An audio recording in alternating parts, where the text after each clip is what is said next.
yêu xuân mình tên phai rất độ chi lỡ bỏ câu nói chẳng lệ tầm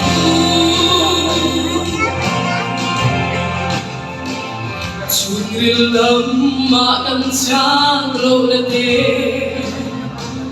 ama bên ai là nắng mùi chuồn chuồn môi nó cứ alo đi